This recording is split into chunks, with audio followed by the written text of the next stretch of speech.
जय श्री राम दोस्तों, हमारे चैनल मिस वैष्णव में आपका हार्दिक स्वागत है। कार्तिक माह की पूर्णिमा को कार्तिक पूर्णिमा कहते हैं।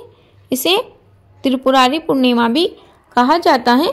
इस वर्ष 2023 में कार्तिक पूर्णिमा 2 दिन तक मनाई जाएगी, यानी 26 नवंबर दिन रविवार को देव दिवाली या चौमासी चौदस और 27 नवंबर सोमवार को आप व्रत व स्नान व दान आदि कर सकते हैं। कार्तिक पूर्णिमा की शुरुआत 26 नवंबर दिन रविवार को शाम को 3:53 से होगी और 27 नवंबर सोमवार को 2:46 पर समाप्त होगी। पौराणिक कथाओं के अनुसार माना जाता है कि कार्तिक पूर्णिमा के दिन जल में सभी देवताओं का निवास हो जाता है, इसलिए इस दिन पवित्र नदियों में तीर्थ स्थानों पर स्नान करने पर अक्षय पुण्य फल की प्राप्ति होती है। चलिए दोस्तों, अब जानते हैं कि कार्तिक पूर्णिमा को त्रिपुरारी पूर्णिमा क्यों कहा जाता है। तो उससे पहले आपसे एक छोटा सा अनुरोध है, यदि आपने अभी तक हमारे चैनल को सब्सक्राइब नहीं किया है तो प्लीज चैनल को सब्सक्राइब कर लीजिए। पौराणिक कथाओं के अनुसार तारकासुर नाम का एक राक्षस था, जिसके 3 पुत्र थे, जिनके नाम तारकाक्ष, कमलाक्ष व विविधनागमाली था।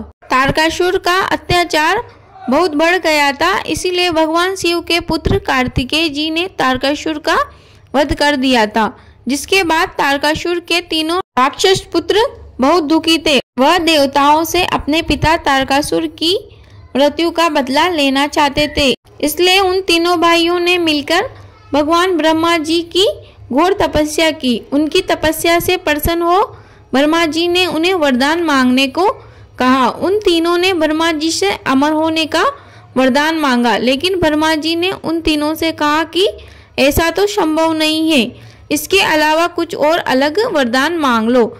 तब उन तीनों ने ब्रह्मा जी से 3 नगरों का निर्माण करने को कहा, जिनमें बैठकर वह पूरी पृथ्वी व आकाश का भ्रमण कर सके। साथ ही उन्होंने कहा कि 1000 वर्ष बाद जब हम तीनों मिले तो यह तीनों नगर मिलकर एक हो जाए और जो देवी देवता अपने एक ही बाण से तीनों नगरों को नष्ट करने की क्षमता रखता हो, वही हमारा वध कर सके। तारकासुर के 3 पुत्रों की मनोकामना ब्रह्मा जी ने पूरी कर दी। ब्रह्मा जी ने तारकाक्ष के लिए सोने का, कमलाक्ष के लिए चांदी का और विदुनमाली के लिए लोहे का नगर बना दिया।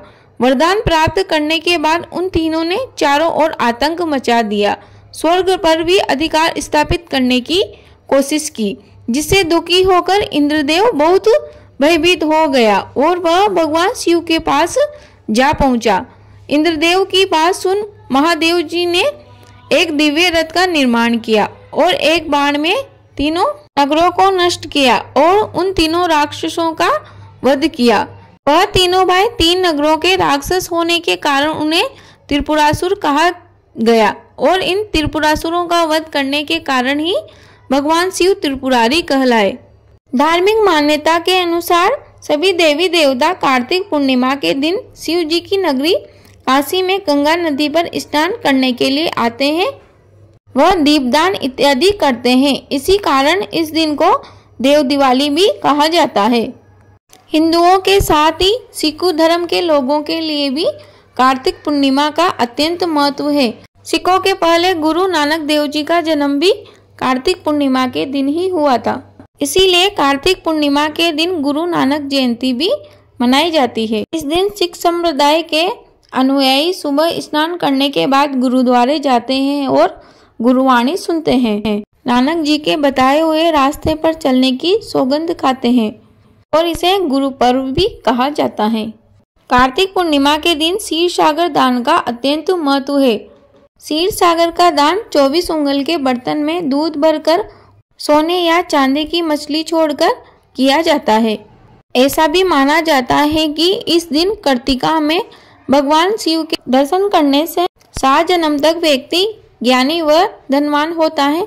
कार्तिक पूर्णिमा के दिन भगवान शिव की उपासना करने से अक्षय पुण्य फल की प्राप्ति होती है। दोस्तों, मुझे उम्मीद है आपको वीडियो अवश्य उपयोगी लगी होगी। प्लीज वीडियो को लाइक करें व कमेंट बॉक्स में जय श्री राम अवश्य लिखें।